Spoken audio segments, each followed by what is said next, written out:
Good morning बच्चों। हम पढ़ रहे हैं क्लास 5th की हिंदी ग्रामर चैप्टर 4 संज्ञा। देखिए अभी चित्र में ध्यान से देखिए, आपको चित्र में क्या क्या दिखाई दे रहा है। इस चित्र में 3 फोटो हैं, जिसमें एक जवाहरलाल नेहरू का चित्र है, एक सुभाष चंद्र का और एक प्रकृति सौंदर्य का है।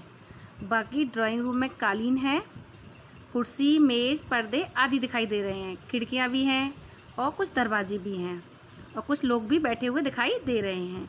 तो बताओ इन चीज़ों को क्या कहते हैं? इन सभी चीज़ों को हम संज्ञा कहते हैं, यानी कि इन सभी वस्तुओं का कुछ ना कुछ नाम होता है। नाम और संज्ञा का क्या संबंध है? संज्ञा का अर्थ भी नाम है, अतः हम कह सकते हैं कि संज्ञा। अब देखिए नीचे, किसी व्यक्ति, वस्तु, स्थान, भाव या स्थिति का बोध कराने वाले शब्दों को संज्ञा कहते हैं। किसी व्यक्ति, वस्तु, स्थान, भाव, दशा यानी स्थिति का बोध कराने वाले शब्दों को संज्ञा कहते हैं। देखिए उदाहरण के लिए जैसे मिठाई, सोना, राजन, विद्यार्थी, बीकानेर, कुर्सी, जवानी, बुढ़ापा इत्यादि, ये सब क्या है? संज्ञा शब्द हैं। अब देखिए संज्ञा के भेद। संज्ञा के कितने भेद होते हैं? संज्ञा के 3 भेद होते हैं। व्यक्तिवाचक संज्ञा, जातिवाचक संज्ञा, भाववाचक संज्ञा। कितने? 3 भेद होते हैं। व्यक्तिवाचक संज्ञा, जातिवाचक संज्ञा और भाववाचक संज्ञा। आगे देखिए व्यक्तिवाचक संज्ञा।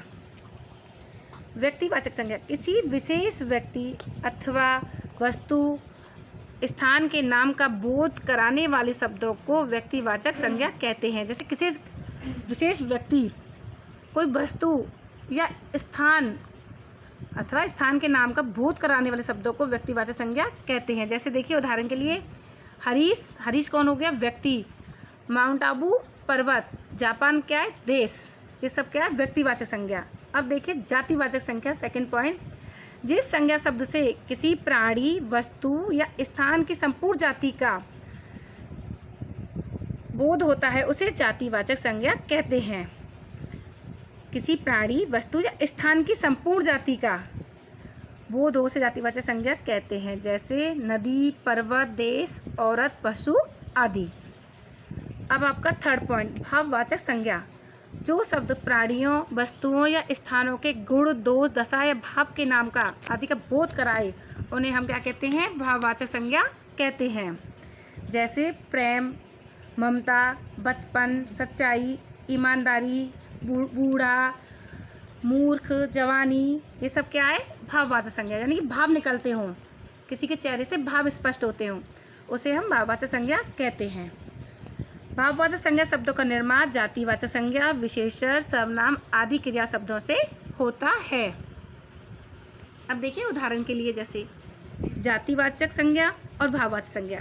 जातिवाचक बच्चा, तो उस भाववाचक क्या होगा? उसका बचपन। शिशु, शिशु का भाव शिशुत्व यानी शैशव। युवा, यौवन। बूढ़ा, बुढ़ापा। आदमी, आदमियत। व्यक्ति, व्यक्तित्व। ये सब क्या है? ये इधर जातिवाचक हो गए आपके, ये सब उदाहरण भाववाचक के हैं। ऐसे ही और भी कुछ उदाहरण है। देखिए जैसे नारी, नारीत्व। पुरुष, पुरुषत्व। राक्षस, राक्षसत्व। देव, देवत्व। मित्र, मित्रता और मानव, मानवता। ये सभी क्या है? उदाहरण है। अब देखिए बच्चों आपके लिए होमवर्क। नीचे लिखे वस्तुनिष्ठ प्रश्नों में से सही विकल्प चुनिए। फर्स्ट पॉइंट, व्यक्तिवाचक संज्ञा चुनिए। व्यक्तिवाचक संज्ञा बैल, सच्चाई, जयपुर या मेज। तो यहाँ पे इसका आंसर आएगा जयपुर। सेकंड, जातिवाचक संज्ञा चुनिए। मगन, जवानी, सत्य या नदी। तो इसमें आएगा आपका जातिवाचक नदी। भाववाचक संज्ञा चुनिए। बैल, सच्चाई, जयपुर या कुर्सी। तो इसमें भाव कहाँ है? सच्चाई। तो इसमें आएगा आपका भाव सच्चाई। समुदायवाचक संज्ञा चुनिए। आम, रस्सी, मेला, द सूर्य। तो इसमें आएगा मेला, समुदायवाचक। फिफ्थ, माता शब्द जातिवाचक संज्ञा है, इसकी भाववाचक संज्ञा क्या होगी? माताजी, ममता, मातृ, मातत्व। तो उसकी होगी मातत्व। ठीक है। अब आगे आपके लिए लो, कोष्टक में दिए गए शब्दों को भाववाचक संज्ञा में बदलकर खाली जगह में लिखिए। देखिए, सभी धर्मों से बढ़कर है, यहाँ था मनुष्य, तो क्या हो जाएगा मनुष्यता। मनुष्यता सभी धर्मों से बढ़कर है।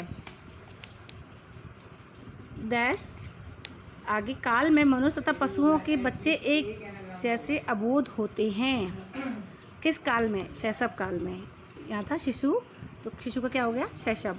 शैशव काल में मनुष्य तथा पशुओं के बच्चे एक जैसे अबोध होते हैं, नादान होते हैं। आज मनुष्य में पर्यावरण के प्रति इसलिए यहाँ पर है अपना, तो क्या हो जाएगा अपनत्व का भाव जागना आवश्यक हो गया है। यहाँ पर था डैश ही विनाश की जड़ है दानव, तो यहाँ हो जाएगा आपका दानवता। ठीक है। फिर में देखिए, नीली जीन्स भारतीय नहीं बल्कि अमरीकी, यहाँ था पहनना, तो यहाँ क्या हो जाएगा आपका पहनावा है। नीली जीन्स भारतीय नहीं बल्कि अमरीकी पहनावा है। ठीक है। ये अपनी साफ साफ राइटिंग में नोटबुक में करना, साफ साफ लिखना। ठीक है बच्चों।